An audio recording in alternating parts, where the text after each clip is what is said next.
Hi, I'm Craig the Geologist, and I'm at a fun spot called Lumberman's Monument.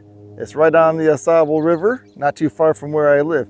I've actually wanted to film some content here for a while, but there was something holding me up. See, it's got some interesting geology here, but maybe not interesting enough to make a full episode out of. And there are some rocks to be found out here, not that it's really a rock hounding location, but maybe not interesting enough to make an episode out of. Then the wife and I brought the kids out here a weekend ago, and she found an agate on the sand dune. And I thought, well, maybe it's time to get out here and film a little bit. So here we are, Lumberman's Monument. Come join me.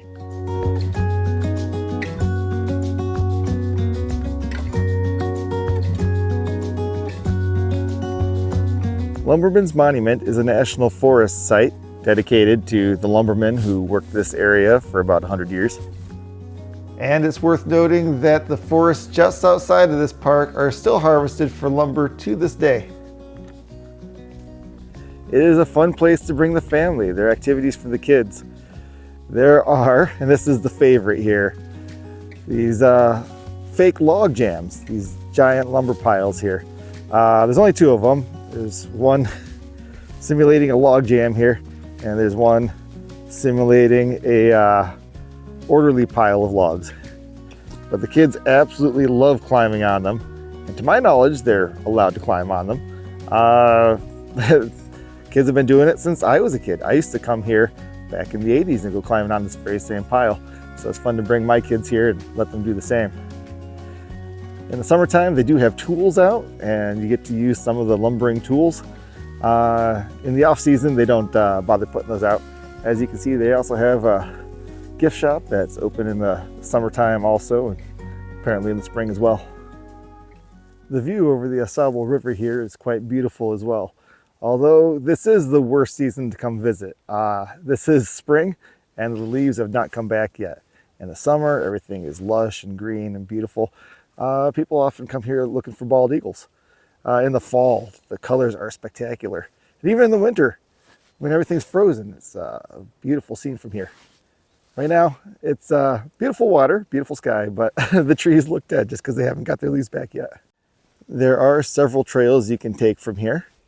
There is a trail that goes upstream, off in this direction here, and that'll take you a couple of miles up to Iargo Springs, which I will be featuring in a future episode talking about springs and groundwater. There is a path down to the river, but it is a long way down. It's around 300 steps, so make sure your feet can handle a trip like that. It is an exhausting journey up. Down isn't so bad. You go down, you're like, I'm not looking forward to the trip up. And on the trip up, you are regretting your decision sometimes. But you get more beautiful views at the bottom, and there is a for lack of a better term coming to mind, a lumberman's boat anchored down there. And then there is one more trail that goes downstream a little bit. It connects to a larger trail network, mostly used for cross-country skiing, but it does take us to a sand dune. The trail out to the sand hill is well groomed. It is very easy to walk, and it's only about, I don't know the number off the top of my head, but it can't be much more than a quarter mile, half mile tops. So it's a walk that absolutely anybody can do. Kids love to run along the top of these rocks. If you bring your kids here, just know that in the summertime it is lined by poison ivy, so keep an eye on that. And here we are at the sand hill and the overlook here. It's been about, I would say, a 2-minute walk. Now, you're gonna hear me alternate between calling this a sand dune and a sand hill. It's really just a sand hill nowadays because the dune itself has been completely vegetated except for the place where once upon a time logs were slid down the river, permanently scarring, or at least long-term scarring, the face of that dune and removing all the vegetation, creating a sandy hillside.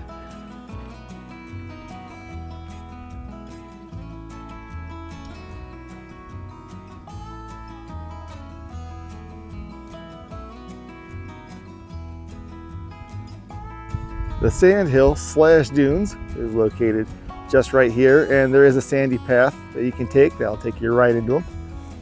They are officially called the Ausable Dunes. Now this sign, when you visit, will explain to you exactly what's going on here, but I'm here to guide you through it. So I'll explain it myself as we go out there and maybe take you a little more in depth than the sign would.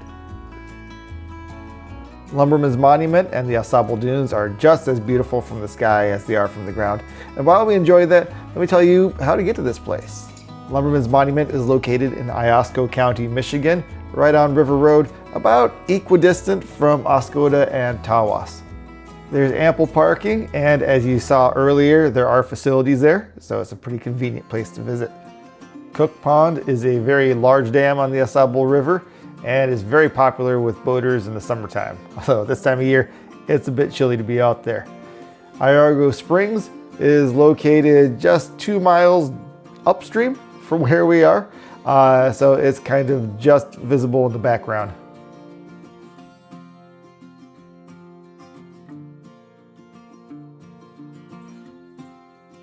The main Lumberman's Monument area from the pond looks like so, and it's hard to imagine that when this location was first built in the 1950s, there was not a single tree here. The entire location had to be replanted and reforested. There's a long series of steps down to the river, and at the bottom, here's that lumberman's boat that I'm calling a lumberman's boat because I don't remember the proper term for it, and I'm just too lazy to Google it. But it's a fun place to visit with kids. It's very educational, and it's just a beautiful location. Taking a closer look at the dunes, the Ausable Dunes aren't a whole lot smaller than the Sleeping Bear Dunes. They're not nearly as dramatic, but they are deceptively big. Sleeping Bear Dunes, the active dune climb area that gets a lot of people in trouble, is about 284 feet. The Ausable Dunes, they're about 200 feet, so they're of a similar scale.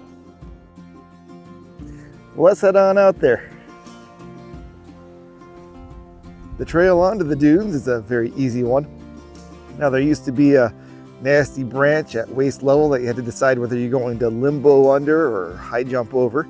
That's been recently removed. And here we are on the Ausable Dunes, or the sandhill, whatever it is you want to call it.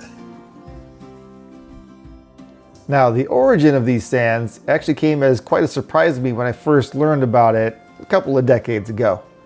You see, Oscoda is blessed with a lot of sand. We are right on the shore of Lake Huron, and there are miles of beach sand going to the north and to the south. Beautiful white sands, it's gorgeous. But those sands also go inland as well. For several miles inland, in fact, the dominant geology, at least the surface geology, is paleo beach. That is, for about 3 to 5 miles inland from the shore, most of what you see at the surface is ancient beach sand going back to when the lake levels were a bit higher in previous millennia. What am I showing you right now? This is the Grass Lake trailhead and the trail system that starts out from there. This is about a mile from the beach, but for several miles continuously in a mostly straight line directly inland, you get beach sand right through the woods. And it's a fantastic place to really punish yourself as a runner, running on that soft beach sand, but through the forest with deer and other wildlife around. This trail is about 3 miles in a straight line of beach sand, and then it transitions into a softer, muddier, more compact material after that.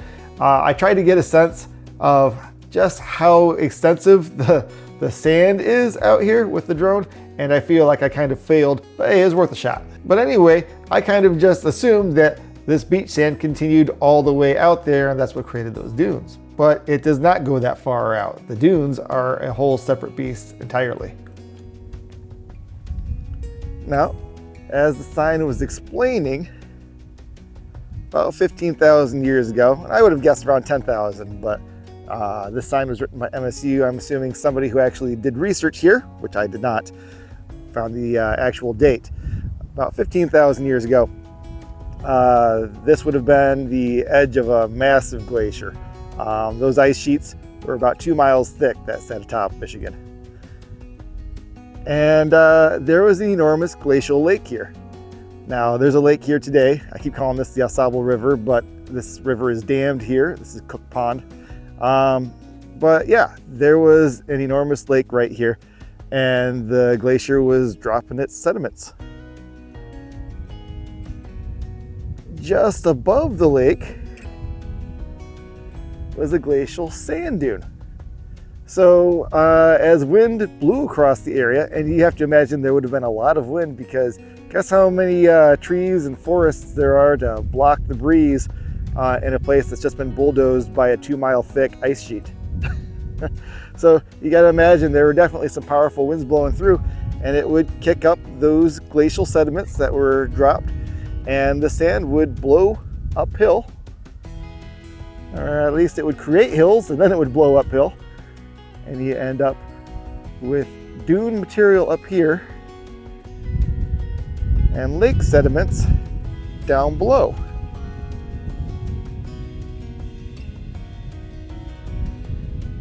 Now, how can we tell the difference? Well, if you gather up sand grains and place them under a microscope, you'll see that the lake sediment grains are more jagged. They're more variable in grain size. And the dune sediments, because they have been sandblasted, windblown, are more rounded, tend to be finer grained. They don't tend to have real large grain sizes because the larger ones weren't blown uphill. You know, the larger grains were left behind, the smaller grains were blown into the dunes. That's all great if you got a microscope, but how can we tell the difference just with our naked eyes being out here ourselves? Well, it's actually rather simple if you think about it. Down below, there are tons of rocks. We're right on the boundary right here, in fact. So if we look down here, you can see a few rocks. But if you look way down here, there are a lot of rocks down below. It's very, very gravelly. And up here, no rocks. Rocks don't get blown by the wind. They're too heavy. And so the sand dune material is rock-free. You do find a couple of rocks scattered around up here just because there's always kids playing around here. And heck, my kids have transported several tons of rock over the year themselves, most likely. And of course, talking about human activity, the kids don't do the most damage. The most damage was done by the lumbermen who slid giant piles of logs down into the river here about 100 years ago. It did occur to me that this transition from lake sediments to dune material might be easier to see from the air. And so here's a drone's eye view as we make our way up the dunes. These are the lake sediments, gray color and very gravelly, tons of rocks mixed in. And then you see a sharp transition, and above that you see a color change, and you see rock-free sand. And that's the air-blown, wind-blown dune material.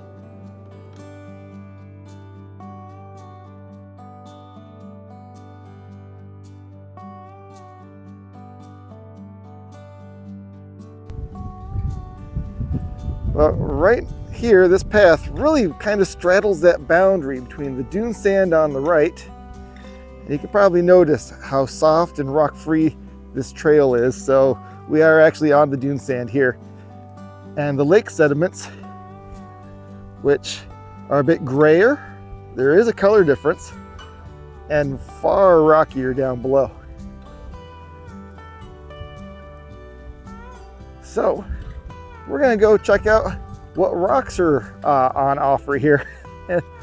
So we're gonna make our way off of this beautiful brown rock-free sand dune sand and make our way down into the rocky lake sediments. And that long journey begins here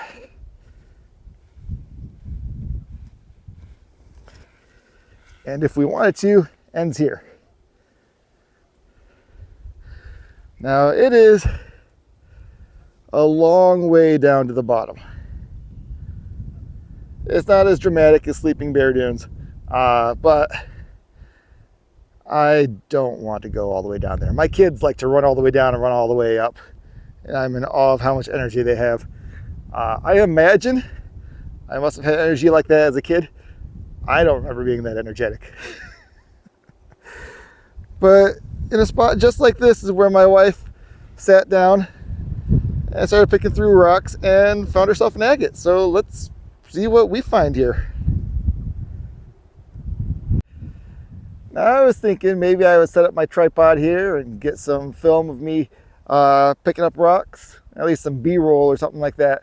And so I made sure to schedule this filming on a day that was forecasted to have no winds and sunny skies. And while we do have a bit of sun peeking out here, we still got like 30 and 40 mile an hour winds here. And if you recall, I have some bad luck with that in terms of my tripod. No! No, no, no, no, no, no, no, no, no, no, not that way, not that way, not that way, no! So I'm not setting that up. It's all gonna be handheld here. Let's have a look at some of these rocks. These rocks were just dropped by the glaciers, and so they're actually the very same rocks that you find on all of our shorelines. They just have not been wave polished, and they're not, you know, wet because they're not in the water. This is a piece of limestone. It has some patchy areas in there where it's trying to become chert, but just didn't really succeed. Limestone develops chert nodules when silica migrates through it. During the formation of limestone, it basically has consistency a little bit similar to Play-Doh, and silica tends to kind of migrate and self-segregate and form chert nodules.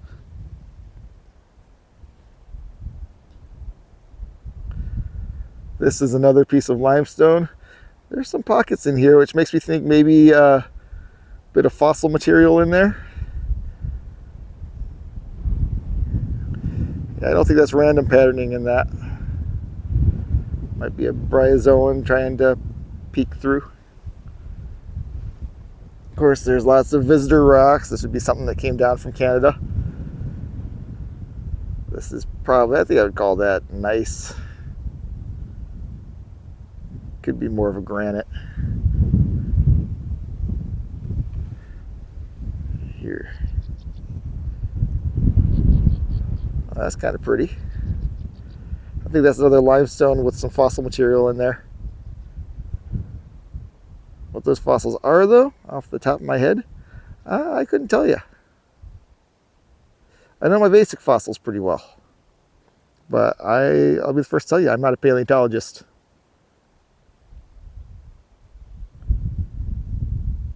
Oh, look at that. Can you see that patterning in there? Let me try to wet that down. All right, I've wet that down here. And this is definitely fossil material all running through that. Have a look at that. Isn't that beautiful? I think I'm going to keep that.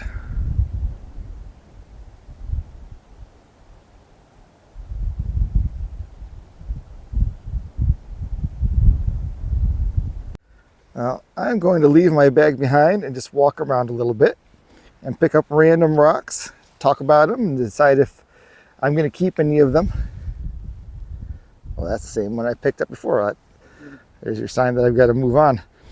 And I'm just going to keep praying that the wind doesn't get any stronger here, because being on a sandhill here, you can end up getting sandblasted in a pretty nasty way here when the wind gets just a tiny bit stronger than it currently already is.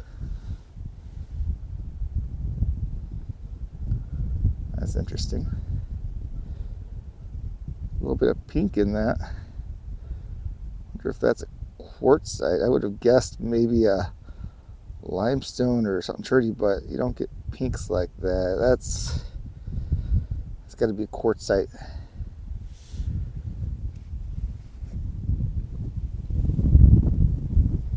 Get some layering in here, and oh well. Here we go. This is a fossil here. So this is a limestone with some sort of layering in there probably maybe some stromatolite, some ancient algae mats. And over here you've got your classic granite. Oh, it's a big granite, just like you find on a shoreline. That ain't getting blown up a dune. That's a glacial lake sediment deposit right there.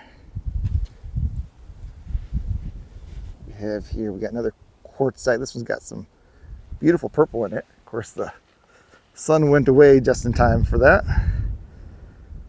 It's a very pretty quartzite.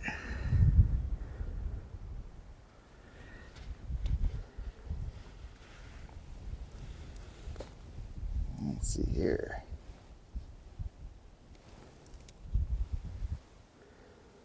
Pretty little piece of granite. Got some nice pink in there. Let's have a look at a few of these guys here.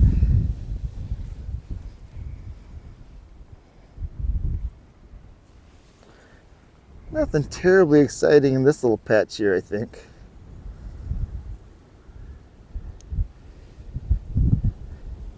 I was very surprised when my wife found an agate over here, but those agates were brought down by glaciers and left on our beaches. So it shouldn't come as a surprise to anyone that you can find agates in other glacial deposits inland. Oh, here we go. Here's a nice little bryozoan fossil.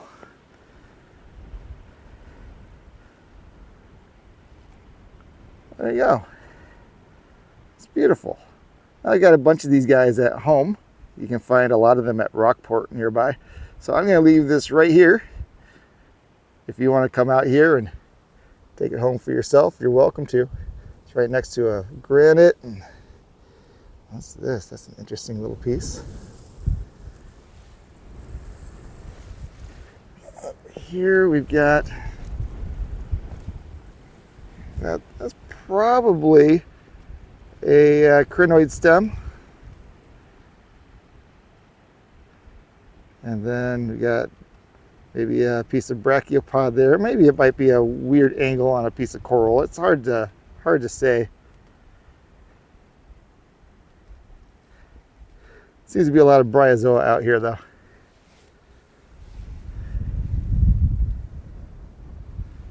Let's keep looking. Let's get down here. This is where all the rocks are really at.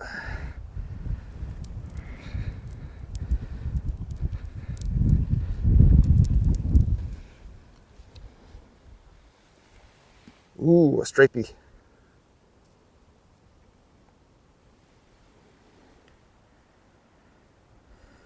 Isn't that pretty? This appears to be banded chert. Should I give that a spray? I'll give it a spray. I'm going to try to do this in such a way that the winds don't blow the spray directly onto the camera. There we go. By the way, when you are rock hunting away from a body of water, which I know most of you don't, but some of you do, it's always handy to bring a spray bottle with you so you can get a better look at some of these rocks. I wish that sun would come back. Well, that's Michigan for you. If any of y'all aren't Michiganders, you should know you should never count on there being sunshine. Even the forecast says there is. You know, just bet on clouds.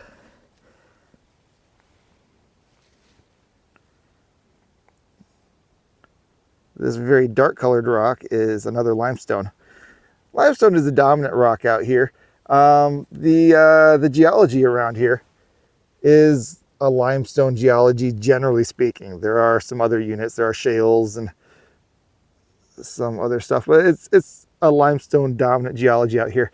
And so it shouldn't come as a surprise that when the glaciers transport material, the largest amount of material is local. Yes, it brought some down from Canada, but the majority of the material is going to be locally sourced. And so we got a lot of local limestones mixed in with the international gravel here.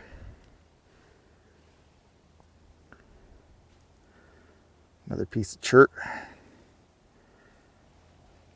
Now, I'm never as lucky rockhounding as my wife is, and so I'm doubtful that I'm going to find an agate the way she did. Well, look at that. That's a piece of, it's got to be chert. And it's roughly the shape of an arrowhead, but I can virtually guarantee you that this is not actually an artifact. It is probably just coincidental. These edges don't, I'm not an archaeologist. Just like I'm not a paleontologist, I'm not an archaeologist either. This does not look like it was worked to me, although that, well, that could be a notch right there.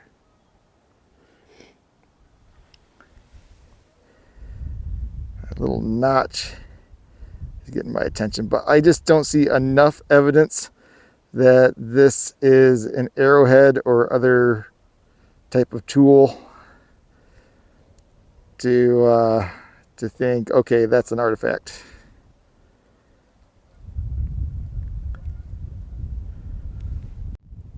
And that makes this as good a time as any to discuss what you can and can't collect from a site like this. Now this is public land, this is national forest land, and you can collect rocks from national forest land. The rules are a bit different from Michigan beaches. Anything managed by the state, you can, generally speaking, with a few exceptions, collect up to 20 pounds a year.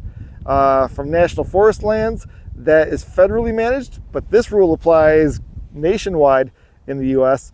National forest lands, you can, generally speaking, collect about 10 pounds of rocks. The official rule states that you can collect a small, reasonable amount for personal use. And the general consensus is that's around 10 pounds. Now, you are supposed to, technically speaking, walk into a National Forest Service office and inform the rangers that you're going to be collecting. There are not very many of those offices around, especially after recent budget cuts. They're understaffed. They don't care. And most of them don't even know about this rule. They're just going to look at you and be like, why are you here? Just do what you're going to do. But yeah, so small, reasonable amounts, you can collect those. So yes, you can go collecting on this sandhill. However, the rules for fossils tend to be, they don't care about invertebrates, but you're not allowed to collect any vertebrate fossils. So if you live in a part of the world where you find bone fossils, you can't collect those. And artifacts tend to be off limits. So even if this is an arrowhead, which I don't believe it is, although it's just got that one suspicious notch in it that makes me very suspicious, you can't collect it. No collecting artifacts. So you got to put it back. There you go. If you come out here, come looking for that one. This is kind of a pretty one. This is just a broken piece of granite. So you can see very pink, a little bit smooth on that side, very broken up here. That bright red's getting my attention up here. Is that a piece of granite maybe? Tiny piece of granite. Hard to say, and I'm not curious enough to look at it much closer. I was hoping maybe it was going to be a colorful piece of agate or something. Oh, look at that. Well, you do get people partying out here and being idiots. So if you've got kids who like to run down the dunes, yeah, go for it. Have fun. But have them wear beach shoes. Ooh, well, that's a pretty piece. Oh, I like that a lot. I'm going to leave it here. This is, I don't know if that's a granite with interesting patterning or if that's a quartzite with interesting patterning. If I get it wet, I'll be able to tell. Let's find out.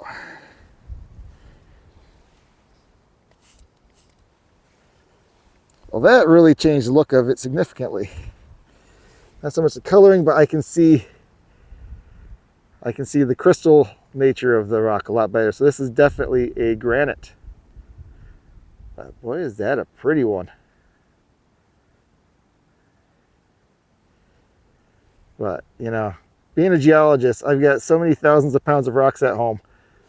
Unless it's something spectacularly different from something I've got, or, you know, something kind of mind-blowing, I leave it. So pretty as it is, it's staying here for one of you. What do we have here? When I sprayed that one down, I saw some fossils revealed on this guy. Interesting, maybe some crinoid stem fossil fragments. Got here, we got a very red granite here. The red is potassium feldspar in there. This is so potassium feldspar rich, this might be better described as a cyanite. So we got around here, we got some more little fossil scratch mark looking things in there. We got more granite.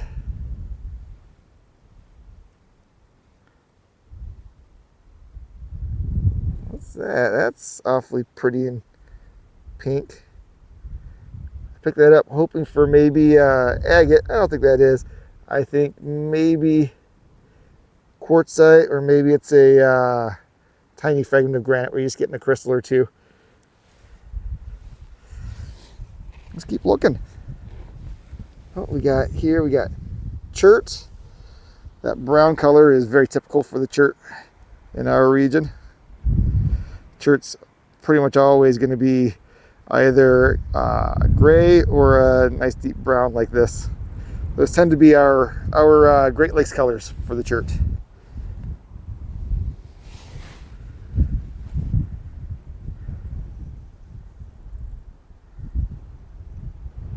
Looks like maybe we had a bit of concretion activity here. This would be a sandstone or siltstone. Maybe a bit of sand and silt mixed together on that one. Look at that ring in there. You can see a little bit of concretion formation going on in there. That's fun.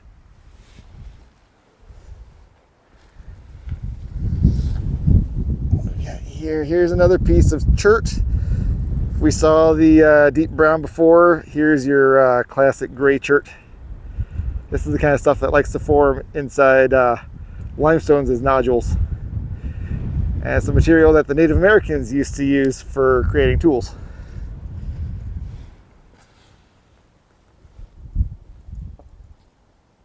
Nice pink granite.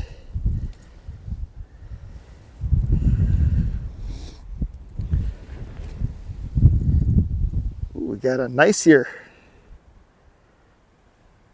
Now this guy is unambiguously nice. Now there are black and white granites. However, look at the striping on that. Can you see that? We call these striations. Can you see how the black minerals form these stripy layers, these striations here? That is classic gneiss formation. Gneiss is a metamorphic rock, very advanced metamorphic rock, tends to form underneath mountain ranges. You can contrast that with granite here. Now this is not a similarly colored granite. Be convenient if it was. I could contrast them very cleanly. But here you see that there's no patterning to it. The rock is very random as far as crystal distribution. But, oh well, here we go. I can compare this gneiss here. Ooh, and now I'm getting sandblasted. Isn't that fun? Oh boy, I'm gonna stand up. Oh, golly. All right, Michigan weather just does not like to cooperate ever. So here we've got those nice patterns, the striations on here, and a very similarly colored rock here. But on this guy, there is no patterning whatsoever.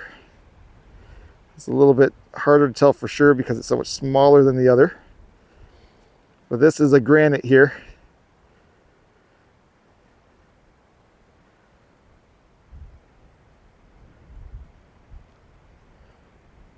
Perhaps better described as a diorite. And this is your gneiss with that nice layering and the patterning in it. All right. Oh, this is beautiful. So this is a piece of limestone here. And this is a very nice looking piece of limestone. It's got a little bit higher silica content in it. Have a look at that. That is a pocket where a chert nodule was forming. And so silica migrated through this rock when it was still soft and formed that little pocket right in there.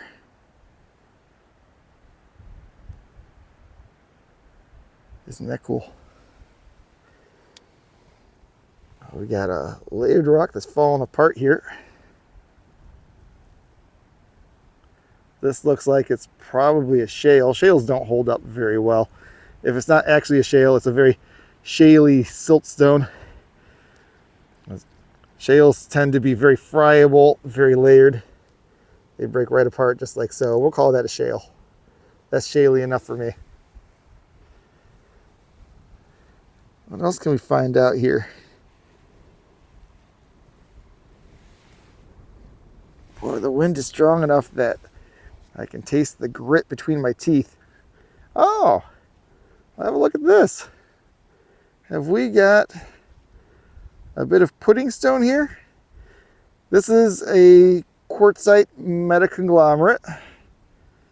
It probably comes from the same unit that produced the pudding stones. You can't technically call it a pudding stone if it doesn't have any jasper pieces in here, and I don't see any red jasper in that. But this is a almost guaranteed Lorraine formation metaconglomerate, which is exactly the rock type that the pudding stones came out of. Cool. So keep an eye out for pudding stones here. By the way, if you see that I've passed over an awesome rock, let me know in the comments. There's a granite with maybe a little bit of epidote on it. That's fun. Technically, I suppose you could call that an unakite. I've only traveled a very short distance here.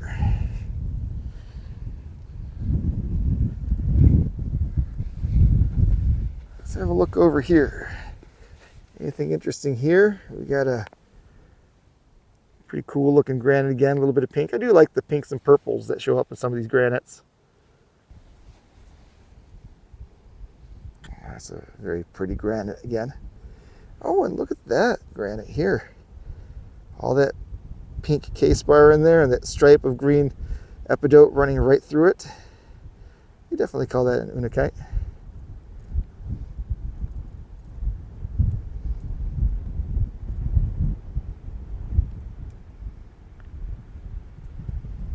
That's a gorgeous one. Ooh, well, that's really pretty. I'm gonna have to spray that one down. Well, I do wish the wind would get just 10% less ferocious. And maybe 30% more sunshine would be nice. Here we go. Well, that kind of backfired because that made it harder to see. Let me wipe that down a little bit. Maybe if I can make it a little less reflective and get a good look at that.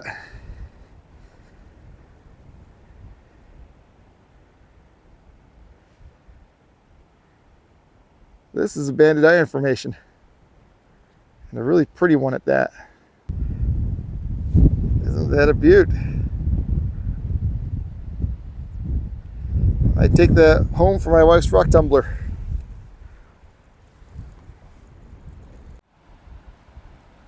All right, over here there were a couple of pieces that I thought might be agate, but it turns out they are quartzite.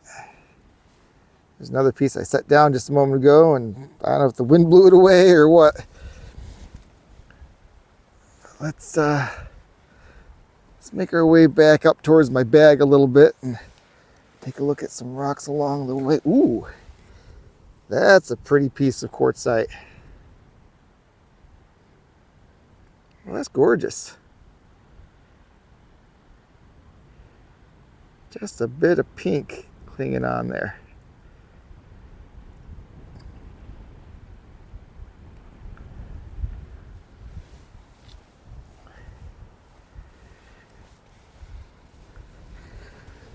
Here's another piece of limestone with the chert nodule right in the center. Look at that. Even a tiny bit of banding up at the top of that from the way I'm holding it now. Can you see that banded chert? Not dramatically banded, just barely. But sometimes the just barely pieces are the most interesting to me, because you can see the process kind of from start to finish. You get the beautiful pieces at home that you've collected, and you see something where the process has just barely started, and you can kind of see the steps along the way.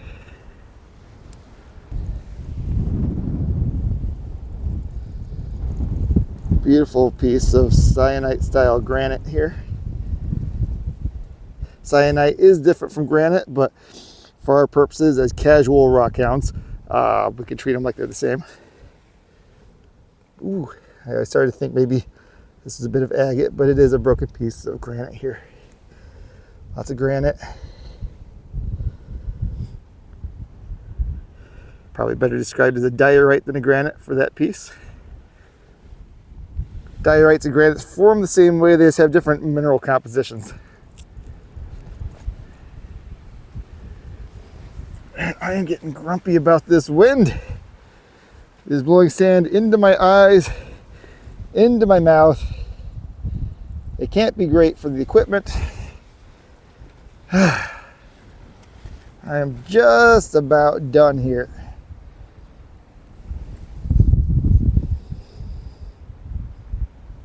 It's another piece of granite.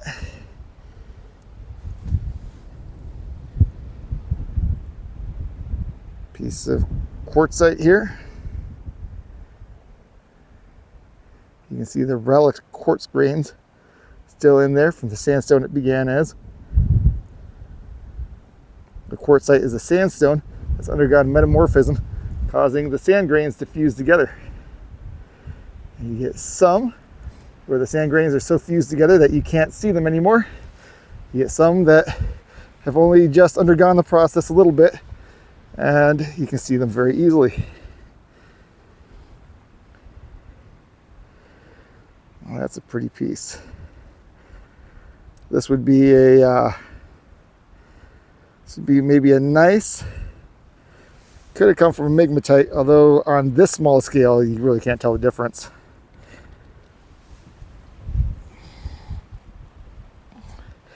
It'd be nice if I could clean the sand off of it without more sand blowing onto it. There we go. And it'd be nice if we could get a little sunlight also. All right, well, come on. Something's got to go right here. Here we go, okay. Now my screen is so dusty with fine grained sand that I can't tell if this is actually showing up at all, but I hope it is. It's a really pretty piece. You get that nice layering in there. You get those porphyroblasts in there. A porphyroblast is a mineral that grew inside of a metamorphic rock and grew outward, expanding. You can see it kind of pushed those layers around as it grew. It's a really pretty piece. We've got chert right there. Very smooth. I actually picked that up wondering if it was an agate because I was seeing those reflective surfaces, kind of reminiscent of chalcedony. But this is a very dark colored chert. Could probably call that flint if you wanted to.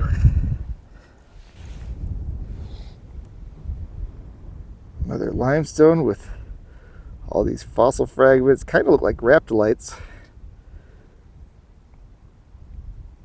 I don't know my fossils well enough to confirm that that's what they are. They look like rhabdolites to me. Oh, what we got here? That's interesting.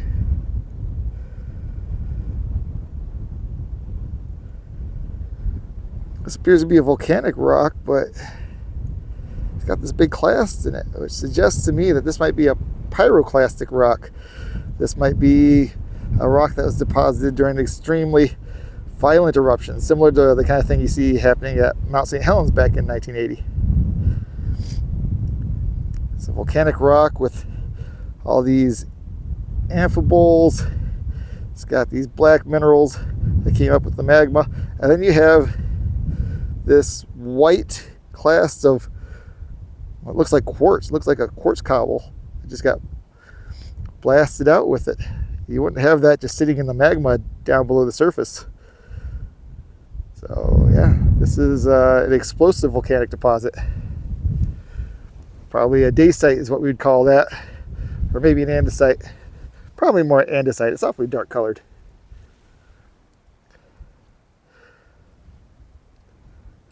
Call that an andesitic pyroclastic deposit. And those are generally called tuffs, T-U-F-F. That's the word you use for ashfall deposits. We got more bryozoan fossils here.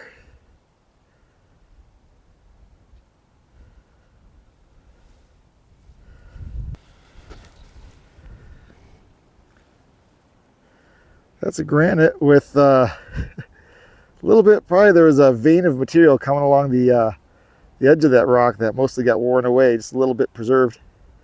That's kind of interesting. Over here we've got a fairly purplish quartzite. The purple comes from iron that's locked in it. And it's the same purple color and the same source of the purple that you get in amethyst. It's basically an amethystine quartzite that you've got here. All right, well with that, I think I'm just about done rock hounding out here. Was that a conglomeration of the word rock hounding and rock hunting? I think I'm just about done with the rocks because the sand is really getting on my nerves. Every time I put my teeth together, I hear that delightful crunch of sand between them. But yeah, let's just walk a little bit more along the dunes and then we'll call it a day. This is a wonderful place to visit. You should definitely come out here. Just don't necessarily count on it being beautiful weather every time. It's Michigan. You never know what you're going to get.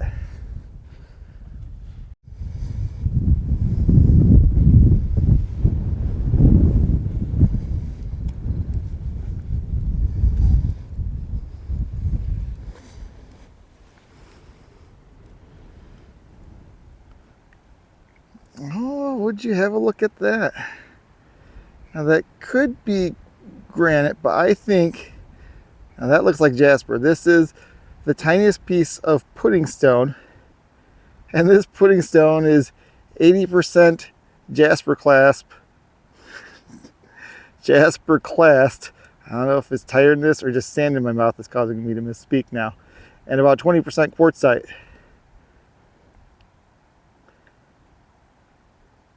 Well, that's pretty much just pure jasper in that pudding stone.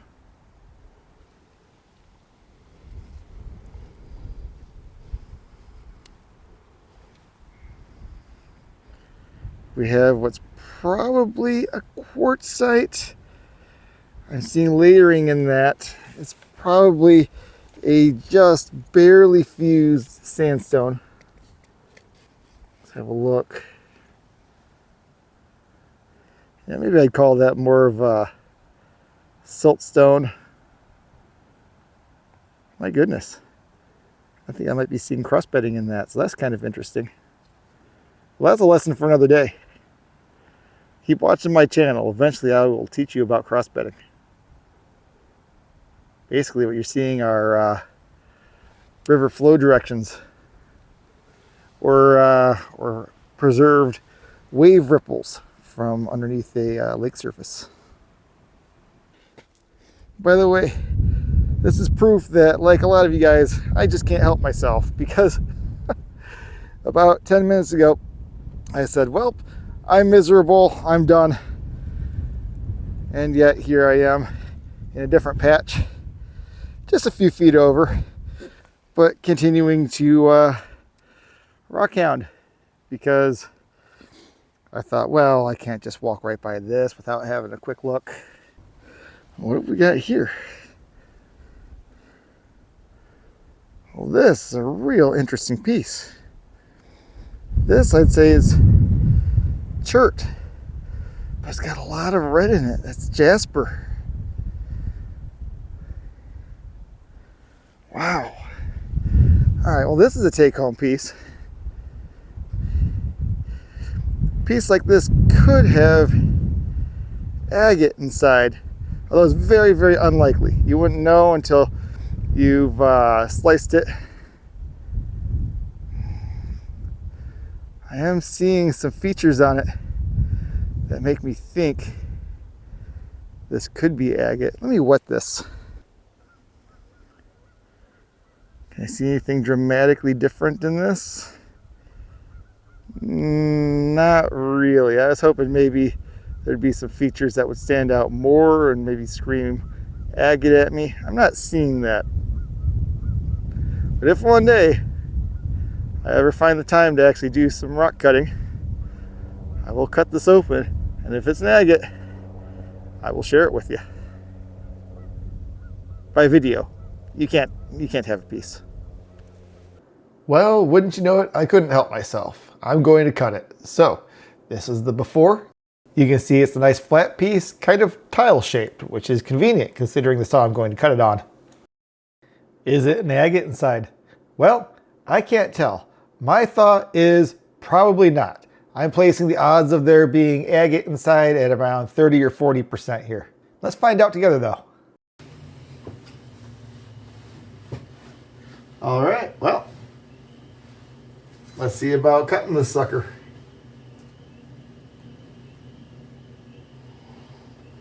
I think I'm gonna want it to go so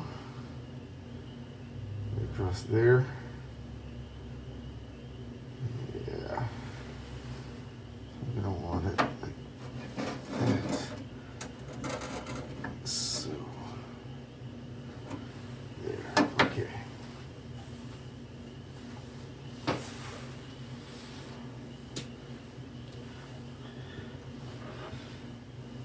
Well, I'm all about safety as opposed to fashion. I got no problem looking ridiculous so long as I remain safe in the process.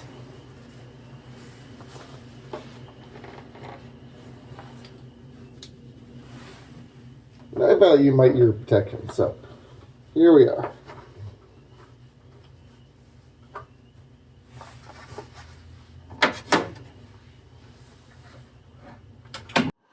Now, as I cut, and this footage is being sped up, I want to point out a couple of things about what I'm doing here. First of all, yes, I am using a tile saw to cut this rock. Now, I have heard from people who have cut rocks by the thousands that yes, tile saws are perfectly safe and acceptable to use. And I have heard from many experts who have a lot of experience in lapidary that no, you should never ever use tile saws. They are dangerous to use because the RPMs are wrong, the saw blade size is wrong. So what's the deal? Can I use a tile saw to cut rocks? Well, I figure this is the perfect time to find out. This tile saw has been used to cut a lot of glass tiles very recently. And this piece of chert is tile shaped, not too much thicker than the glass tiles I was cutting, and has approximately the same hardness as the glass tiles I was cutting. So if ever there was a rock to experiment on with the tile saw, this is the one. As I sawed, I held both sides of the rock very firmly. I applied very gentle pressure, almost no pressure to the rock. The process of cutting it was very slow, but you don't want to force it, not only for safety, but also because if you had experience cutting glass tiles with the tile saw, you know that if you apply a lot of pressure, you get a lot of chips coming off, which you don't necessarily want. After all of the sawing was done, here's my thought on it. The RPMs were indeed too high. The saw blade simply spun too fast. It felt unsafe. I have heard that because of the speed of the saw blade, it turns rocks into projectiles if ever you lose your grip on it. And I could definitely see that happening. A true rock saw has much better safety features and the blade spins at a lower speed. Consequently, I will not be using this tile saw to cut more rocks in the future, especially since most of those rocks are rounder, more difficult to grip, less tile shaped, and many of them are in fact harder than this piece. All of that combines to make it a more dangerous prospect cutting those with the tile saw. I will get a rock saw one day. They tend to cost a lot more than a tile saw, so I'm not getting one right away. So it may be a while before I cut rocks again. But hey, keep watching my YouTube channel. As revenue comes in, I'll have more reason to go out and buy a rock saw. That would make me real happy, and I could produce some more lapidary videos for you guys. All right, enough about the saw. How does this rock look inside? And is it an agate? Well, no, it's not an agate. What is the definition of an agate? An agate is banded chalcedony and quartz. Well, this chert has what appears to be chalcedony and quartz inside, but is it banded? Well, there's certainly patterning in there, but it seems to just all be pockets of quartz and chalcedony, no actual organized banding in these. Now in this piece here, you can see that there is a translucent pocket that you can see into. That's very agate-like, and yet we're still lacking those well-defined bands that we want to see to be able to call it a true agate. So what is this? This is a chert with a lot of chalcedony and silicification. There's a lot of all that going on in there, but it's just not banded in the way that it's required to be an agate. So this is just a very weird chert with a lot of mineralogy going on in it. Here is the corresponding piece to that one, and you can see here, same thing on this side, but as I turn it over, you'll find there's actually a hollow quartz-lined pocket inside.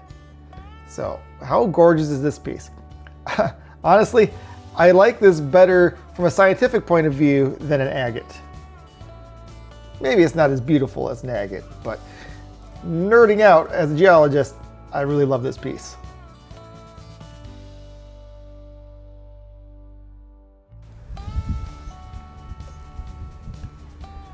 Ooh.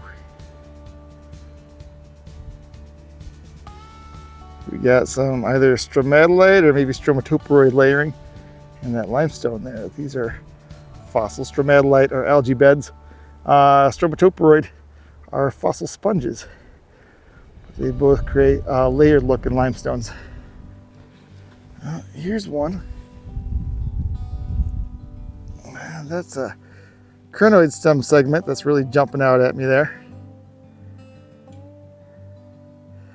Strange that these limestones are so dark colored here, kind of reddish. That's a limestone with crinoid stem segments in there.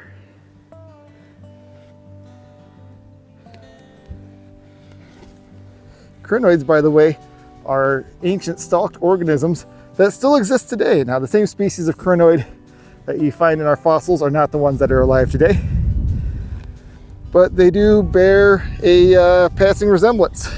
They are similar in many ways. All right, my legs hurt, I'm grumpy, I'm tired. I think that means I'm done for real this time. Oh, except exactly 3 seconds after filming that, I found this piece of limestone with this beautiful hunk of black chert nodule inside of it.